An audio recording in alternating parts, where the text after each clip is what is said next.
ဟုတ်ပါပြီ unit converter အကြောင်းရှင်းပြပေးပြီးသွားပြီဆိုတော့ကျွန်တော်တို့ကဒီအတစ်ဝင်လာတဲ့ကုံတွေကို software ထဲမှာဘယ်လိုထည့်ရမလဲစာရင်းဘယ်လိုလုပ်ရမလဲဆိုတာကိုရှင်းပြပေးပါမယ်အတစ်ဝင်လာတဲ့ကုံတွေကို software ထဲမှာမထည့်ခင်ကျွန်တော်ကအရင်ဆုံးသူ့ရဲ့တွင်းနဲ့ဒီကုံတွေရဲ့အမည်ကိုထည့်ထားတင်တယ်ပေါ့နော်မထည့်လဲကိစ္စမရှိဘူးရပါတယ်အသုံးပြုလို့ရပါတယ်ဒါပေမဲ့ထည့်ထားရင်တော့ပို့ပြီးတော့ဒီတိတိကျကျစာရင်းတွေကိုလုပ်လို့ရတယ်ပေါ့နော်ဒါဆိုရင်ကုံတဲ့အမည်တွေထဲမှာဖြစ်တဲ့အတွက်ကျွန်တော်တို့ကဒီကုံတဲ့များဆိုတာကိုတစ်ချက်နှိပ်လိုက်မယ်ဟုတ်ပါပြီဒါဆိုကျွန်တော်ထည့်ထားတစ်ခုရှိရပေါ့နော်ကြော်ဆိုတဲ့အမည်နဲ့တစ်ခုထည့်ထားတယ်ကျွန်တော်အတစ်ထဲမှာဖြစ်တဲ့အတွက်ဒီအောက်မှာရှိတဲ့ဒီအပေါင်းလေးကိုနှိပ်လိုက်မယ်ဒါဆိုရင်ကုံတဲ့အမည်မှာဒါကျွန်တော်တို့ရဲ့ဒီကုံတွင်းတဲ့သူရဲ့အမည်ပေါ့နော်သူ့ရဲ့အချက်လက်တွေထဲမှာဖြစ်တဲ့အတွက်အမည်ထည့်လိုက်မယ်ကျွန်တော်အောင်လို့ရေးလိုက်မယ်သူကဘာကုံတွေတွင်းတာလဲဆိုရင်ကျွန်တော်ကမုံနဲ့ဆိုင်တဲ့ကုံတွေပေါ့နော်ဒါဆိုရင်အလွယ်ပဲကျွန်တော်ကမုံနဲ့ဆိုင်တော့ဆိုပြီးတော့အလွယ်ပဲကျွန်တော်ရေးလိုက်မယ်ပြီးရင်သူရဲ့ဆက်တွေရန်အချက်လက်လေးဖုန်းနံပါတ်လေးပေါ့နော်ရေးမယ်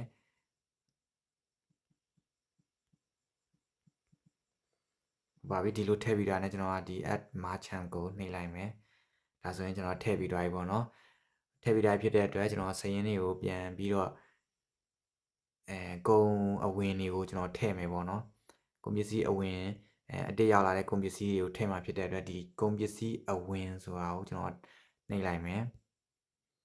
ပြီးတော့ရင်ကိုထည့်မဲ့ကုန်ပစ္စည်းကိုရွေးလိုက်မယ်ပေါ့နော်ကျွန်တော်ကတော့ဒီကောင်လေးကိုထည့်ပြပေးမယ်နှိပ်လိုက်မယ်ဟုတ်ပါပြီဒီကောင်ကတော့ဒီမှာကုန်တယ်အမည်ပေါ့နော်ကုန်တယ်အမည်မှာခုနကကိုထည့်ခဲ့တဲ့ကုန်တယ်ရဲ့ကုန်တယ်ကိုရွေးမယ်ပေါ့နော်ဒါဆိုရင်သူ့ကိုတွင်းတဲ့ကုန်တယ်အမည်ကိုဒီမှာရေးပေးလိုက်မယ်โอเคရွေးပြီးသွားပြီဒါဆိုရင်ကျွန်တော်ကဒီစရင်းကိုကျွန်တော်တပူးချင်းတွင်းမှာလားဒါမှမဟုတ်ရင်ဒီဖာလိုက်တွင်းမှာလားဒီကတ်လိုက်တွင်းမှာလားဆိုပြီးရွေးပြီးလို့ရတယ်ပေါ့နော်တပူးချင်းတွင်းမှာဆိုရင်ကျွန်တော်တို့ကဒီမူလဈေးနှုန်းတ unit နဲ့မူလဈေးနှုန်းကဝယ်ဈေးနှုန်းပေါ့နော်တပူးချင်းဝယ်ဈေးနှုန်းကိုဒီမှာရေးပေးရမယ်ပြီးတော့ရင်ဒါတပူးချင်းရောင်းဈေးနှုန်းကိုဒီမှာရေးပေးရမယ်ပေါ့နော်ဟုတ်ပြီဒါကတော့တပူးချင်းတွင်းတာဖြစ်တဲ့အတွက်ဒါကိစ္စမရှိဘူးပေါ့နော်အရေးအတွက်ဆိုလဲဒီမှာဒီဘူးအရေးအတွက်ကိုဒီမှာရိုက်ပေးလိုက်ပေါ့နော်ဒါကိုတွင်းတဲ့ဘူးအရေးအတွက်ကိုရေးပေးလိုက်လို့ရတယ်ဟုတ်ပါပြီဒါကတော့ရှင်းပါတယ်ကိုကဒီဖာလိုက်တွင်းမယ်ပေါ့နော်တစ်ဖာမှာဆိုရင်ကျွန်တော်24ဘူးရှိတယ်ဒါဆိုရင်ဒီဝယ်ဈေးနှုန်းမှာကြတော့လေဒီတစ်ဖာကိုဝယ်တဲ့ဈေးနှုန်းကိုထည့်ပေးရမယ်ဥမာ4800တစ်ဖာလုံး4800နဲ့ဝယ်ထားတယ်ဆိုရင်ကျွန်တော်ကဒီမှာရောင်းစည်းမှာဆိုလဲသူကဒီဖာလိုက်တွင်းတာဖြစ်တဲ့အတွက်ဒီတစ်ဖာကိုရောင်းစည်းကိုပဲဒီမှာထည့်ပေးရမယ်ပေါ့နော်9000ဆိုပြီးထည့်ပေးလိုက်မယ်ဒါကအဲ့လိုထည့်လိုက်တဲ့အတွက်ကျွန်တော်တို့ကဒီ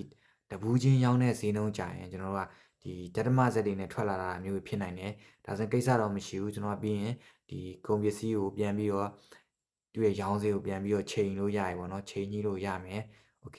ဒါကတော့ဒီကျွန်တော်လောလောဆယ်ဒီတိုင်းလုပ်ပြမယ်ဒါဆိုရင်ကျွန်တော်ငယ်9ခုပေါ့နော်9ဖာဝင်နေပေါ့နော်ဒါဆိုရင်9ဖာကိုဒီမှာရေးပြီးတော့အရေးအတွက်မှာရွေးပြီးတော့ကျွန်တော်ဒီ add store မှာကျွန်တော်နှိပ်လိုက်မယ်ပါပြီဒါဆိုရင်ကျွန်တော်ကဒီကုန်းနာဝင်သွားပြီပေါ့နော်ဒီမှာတို့ပြန်ပြီးတော့နှိပ်ကြည့်လိုက်လို့ရတယ်ဟုတ်ပါပြီဒီမှာတို့နှိပ်ကြည့်လိုက်တဲ့အခါမှာဒီ shift နဲ့သူရဲ့ legend store မှာဒီ shift နဲ့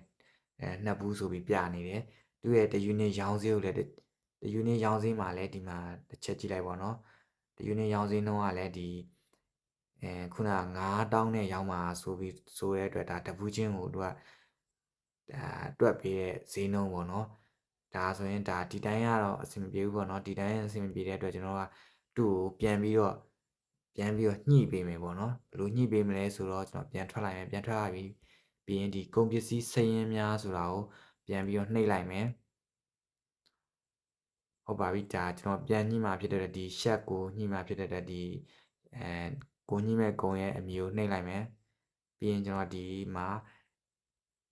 edit ပါနော် ကျွန်တော် edit ကိုနှိပ်လိုက်မယ်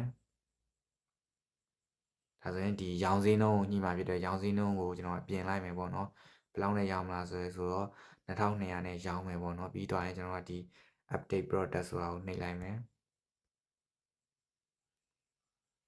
ဟုတ်ပါပြီဒါဆိုရင်ရပါပြီပေါ့နော်ဒါဆိုရင်သူ့ရဲ့ရောင်စင်းနှုန်းကိုလည်းပြန်ကြည့်လို့ရတယ်ဒါဆိုရင်2200ဖြစ်သွားပြီပေါ့နော်ကျွန်တော်နောက်တစ်ဆင့်မှာတော့ဒီတစ်ဖာတဘူးဈေးဆိုရင်ကျွန်တော်ဘူးတွေအများကြီးဝယ်ရဆိုရင်ဒီအရေးအတွက်ထက်ကြော်ခဲ့ရင်ဘယ်လောက်ဈေးနဲ့ပေးမလဲဥမာတစ်ဖာလုံးဝယ်တယ်ဆိုရင်တစ်ဖာဈေးဘယ်လောက်ဈေးနဲ့ပေးမယ်ဆိုတာဘယ်လိုတတ်မှတ်ရမလဲဆိုတာကိုနောက်တစ်ဆင့်မှာရှင်းပြပေးပါမယ်ခင်ဗျာဒီ